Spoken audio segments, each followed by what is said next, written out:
To locate kidney 15, find the point that is the width of your small finger to the side of your navel.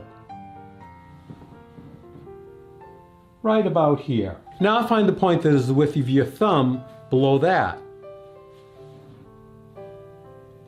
Right about here. Push in to find a point that is sensitive, sore, tender, or painful. That is kidney 15. Activate kidney 15 by rubbing the area quickly 5 times, take a break for a count of 5, and repeat 4 more times. It might look like this.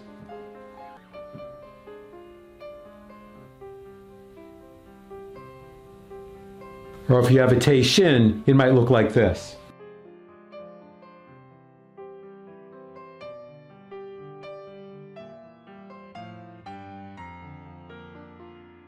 And here's a side view.